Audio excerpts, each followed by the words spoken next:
le personnage que j'ai choisi, c'est Yitzhak. Alvaï que j'ai cette chance de lui ressembler. Yitzhak, c'est l'homme parfait. Yitzhak, parce qu'il est parfait, il a un couple qui est parfait. Du début du mariage jusqu'à la fin, c'est un sans faute. Il n'y a pas d'histoire, il n'y a pas de dispute. Il va prier pour que sa femme tombe enceinte. Il va mettre tout son corps et tout son cœur pour ça. Yitzhak, il était dans la famine. Il doit quitter le pays d'Israël. Non, il ne quitte pas Israël. Yitzhak, il a 37 ans, il faut qu'il se marie. Il ne quitte pas Israël. C'est la rigueur. Mais regardez comme c'est merveilleux.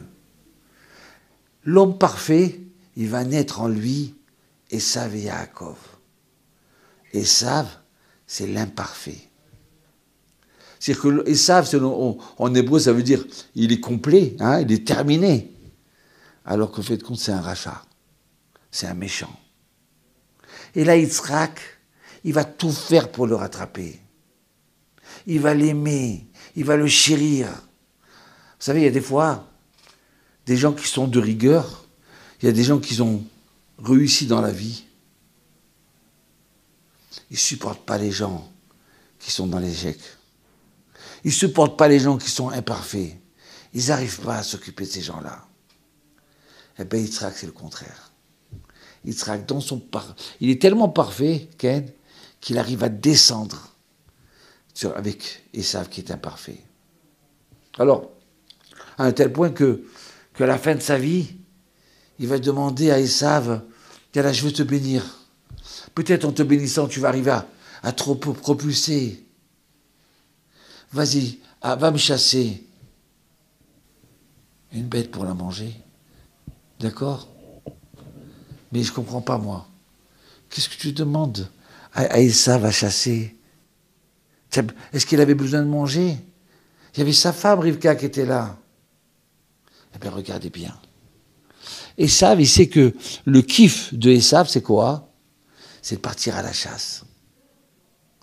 Alors, vas-y, fais ce que tu sais faire, mais en faisant une mitzvah de kibbutz avaim, de respecter ton papa. Qu'est-ce que tu as besoin de manger? Non, je veux qu'il fasse une mitzvah de kibbutz avaim. Peut-être que grâce à cette mitzvah-là, Esav, cette mitzvah va lui donner une lumière qui va lui redonner la vie, la vraie vie, l'envie de vivre, cette lumière pour revenir sur le droit chemin. Jusqu'au dernier moment, il n'a pas désespéré, Yitzhak. Alors si vous regardez au niveau de... il était c'est lui qui fait l'Akedah, le sacrifice. D'accord? Abraham, il reçoit l'ordre de sacrifier Yitzhak. Et Yitzhak, il dit rien. Il dit pas à son papa, tu t'es trompé, papa. Non, non. Normalement, ça devrait être la rigueur, Yitzhak. Il devrait dire, mais papa, si moi, j'ai pas une mitzvah de me sacrifier. C'est ton problème, c'est pas mon problème. Eh bien, là, maintenant, Yitzhak, il va casser la rigueur. Il va jouer avec la bonté, avec le chesed. Il va faire du chesed envers Abraham. Yitzhak, le jour de la Hakeda, il perd sa maman. Et voilà que quelques temps après, il se marie avec Rivka. Et qu'est-ce qui a marqué? Quels sont les premiers mots que Yitzhak va dire à Rivka? Tu sais, Rivka, tu m'as redonné la lumière qui était partie depuis que ma mère est décédée. Il va la faire grandir à Rivka. Ça, c'est un homme. Rivka et Yitzhak, c'est le couple parfait, je vous ai dit. C'est ça la grandeur de Yitzhak. Et voilà que Yitzhak, il ne sait pas se plaindre. Il a eu des épreuves toute sa vie. Mais il continue. Yitzhak, c'est la Emouna. Alors écoutez ce midrash-là de Yitzhak Avinu. Yitzhak, comme ça, il vient, Dieu il dit à Yitzhak, tu sais, c'est la fin des temps. La Géoula doit démarrer, mais ton peuple, il n'est pas méritant. Tes enfants, ils ne sont pas méritants, on ne peut pas faire la Géoula. Alors Yitzhak, il vient dire à Dieu, regarde Hachem. Combien de personnes, ces gens-là, combien de temps ils ont vécu? 70 ans. Sur 70 ans, enlève la moitié de leur vie, où ils ont dormi, où ils ont mangé, d'accord? Ils étaient occupés, ils n'ont pas fauté. Donc qu'est-ce qui reste? 35 ans. 35 ans, enlève le temps qu'ils travaillent. Qu'est-ce qui leur reste? 12 ans ou 24 ans? Quoi, pour 12 ans de faute? Toi, Hachem, tu es prêt à les détruire et pas amener la Géoula? Tu sais quoi? Moi, si tu veux, on fait moitié-moitié. Et si tu veux pas faire mon Dieu moitié-moitié, ben je prends tout sur moi. Ça, c'est Yitzhak.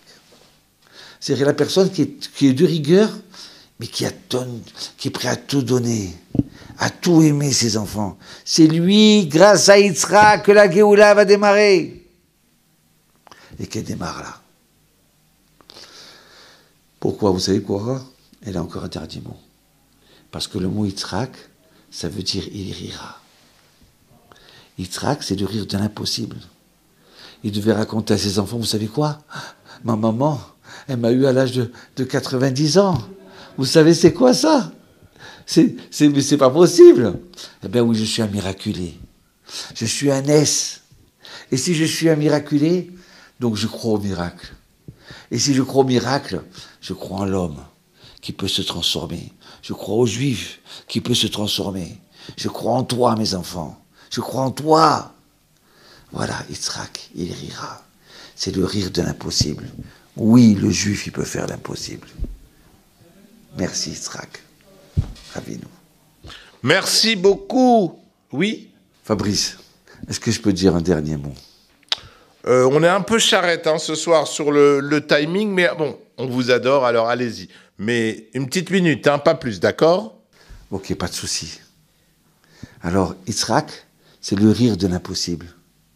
Donc, quand on rit sur une chose qui est impossible, ça veut dire qu'on y rêve, on espère, on y croit. Eh bien, ça va engendrer son fils qui est Yaakov. Et Yaakov, c'est Israël. Israël, c'est le peuple de l'impossible. C'est la terre de l'impossible. C'est le Dieu qui peut tout faire pour nous. Donc alors, le rire de l'impossible, il va entraîner la Géoula pour le peuple d'Israël et pour le monde. J'y crois et ça va arriver.